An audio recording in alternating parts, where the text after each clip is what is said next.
just like everything else we've studied, is very consistent throughout the entire continent. At first, we start with one thing: females being at the head of rituals, and of course, females being herbalists. It's strange to say it, but unlike druids or other religious parts of the world which put men at the head, in Africa, it was females, for the most part, who are herbalists and administer treatments of medicine. In the Tamazight of North Africa, in the Tuareg, in Egypt, in parts of Ethiopia and Somalia, and the Bantu and West Africans, the majority of herbalists were females. In some parts, they still are. We read in this article, the author seeks an explanation for the remarkable rise of women healers in the Middle Atlas Mountains in Morocco. Two groups of women healers are being treated: the women herbalists in the marketplace and the midwives in the rural region of a Berber tribe called Ait Abdi. An attempt is made to understand the role of women in healing among the semi nomadic Berber tribes in the past. Apparently, indigenous Berber women as well as men played a minor part in reputed healing. So, herbalism in North Africa was something that was mainly practiced by females, with then a influx of Arabic people. It started to turn to a proper medical field, which was mainly practiced by male physicians. But how does this compare to other parts of the continent? Well, if we go to further south in the Bantu regions, there are diviners who use spirituality and herbs to heal people. And these diviners are mainly females. They are called Sangomas in South Africa and other closer areas. These people are sometimes contrasted with Nyangas, or in some places Nganga. But if you look at Egypt, for example, there are a lot of priestesses in ancient Egypt. And these priestesses are very dominated by one particular trend: this color, this yellowish color that they are given. This shows that they are divine. And much like other parts of Africa, this is why they are at the head of spiritual events, especially healing. Women could become priests in ancient Egypt. However, as was common in ancient societies, there was no general rule for women's right to become priest. Instead, the priesthood was different for each separate divinity depending on the local cult of each divinity.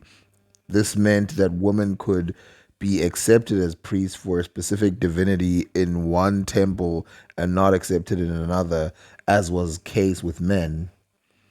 One of the most famed priesthoods for women in ancient Egypt was the priestess of Hathor, or prophetess of Hathor, which was the title of the priestess and the goddess Hathor in the temple of Dendera in ancient Egypt. Godwives. Godwives of Amun was the highest rank priestesses of Amun cult. At the beginning of the New Kingdom, the title was associated with royalty, usually kings' wives and kings' mothers. The first royal wife to hold this title was Ahmose Nefertari, wife of Ahmose I, who then passed it on to her daughter Meritamen, who then passed it to Hatshepsut. Both Ahmose Nefertari and Hatshepsut used the title as the alternative to king's principal wife, which reflects the significance that lay behind the title. The title God's wife was another title given to the royal woman in sacral roles in the Nubian and Scythe periods. They built their own chapels and mortuary temples. In addition to God's wife, these women had other titles such as Divina Dora or God's hand. Unlike revered women in other cultures, the concept of chastity wasn't relevant to the ancient Egyptians' religious practice. Now, I want you to compare what I just read in ancient Egypt to the Kuba kingdom in Congo.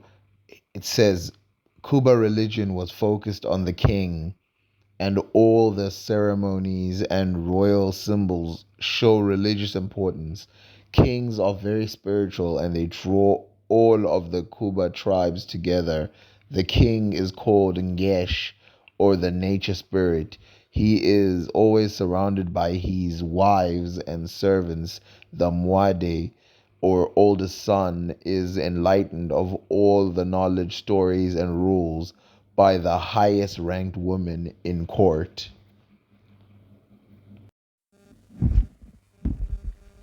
Seven creation stories are present within the Kuba culture. Most believe in one or two gods possessing the nature spirit. Each village has a Ngesh, and a woman diviner communicates to the people through dreams. She then tells the community how they make up for the mistakes that they have made. Burial ceremonies begin by dressing the body in many layers of different textiles, mostly composed of small squares of embroideries and raffia cloth. As you can see here, the diviner, again, is a female and she is the head of a lot of things, especially things to do with spirituality. And in Egypt, you saw that this was the case. It's not that there are no other spiritual heads. It's just when it comes to things to do with divinity and a lot of times herbalism and healing, and in this case dream reading, which is the same in South Africa. The Nyangas there, the Sangomas there in South Africa, they look into dreams. They do all those type of things of ritual healing and seeing and dream reading and females in medicine. Let's talk about Kahina. Kahina was a Berber Imazigan warrior queen and seer who led her people against the Arab invasion of North Africa in the 7th century CE. She is also known as Al Kahina or Dia Al Kahina and Dahia al Kahina. Although she was finally defeated, her resistance later served as a model for other freedom fighters. Her birth name was Dia, or some variant thereof, the beautiful gazelle in the Tamazight language of the Amazigh, while Kahina is an Arabic title meaning prophetess or seer or witch. She is said to have been had supernatural powers which enabled her to foretell the future. Although she is a champion of the native North African Imazighan people, she is best known by her title given her by her Arab enemies, Al Kahina. فلاسنا فلاس ماشي اسمو الحمد لله حلا حكا فلاس طمطو في حلال غنسهمو غلينس حلا ما خزر لو كاع زعما النيضر باسكو غلس لو كاع يحرش لاباس ودي بزياده يسمى طمطو في كلان هوشان نيزون طمطو الجيران متى متى كيتبان لي اسم النساء حقاني انت باسم النساء حقاني ديميا وتخدم ثموات مليح راه في ليكونومي طرا بيان غاتي تاكتيك دو كار بليز افونسي قريب فلاس سلا درت فلاس لا قريب فلاس كالكو ليفر ان ميم طون نتاوي تقصيرين نمغا. Again, this is different than other ritual people from other continents because these women are completely free. They can have partners, sexual partners, they can do whatever they want. And since we're on the topic of queens who led through wars and used their prophetess powers in order to run things, let's go to the South African version of this, Queen Dombaza. And you will see in this video, this will show exactly what role she's thought to have played ritualistically. She played a real role of ordering people, but then there's also a religious aspect to these people, which was documented.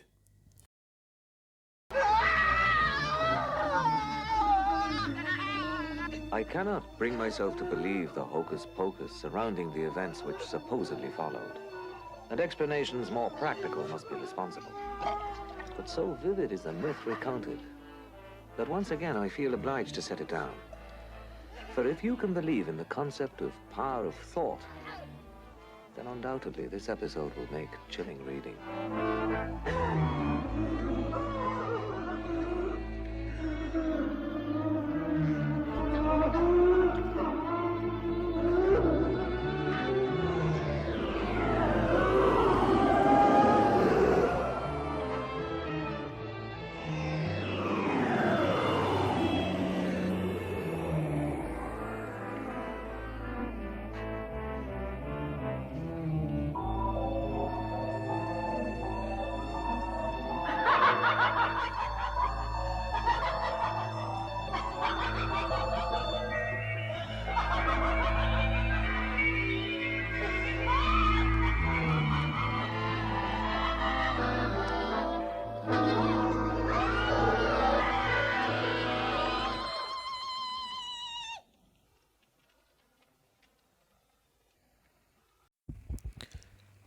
In the same way that the gods, children of Amun, the female priestesses of Amun, tell the pharaoh and other people what to do on certain aspects or give advice.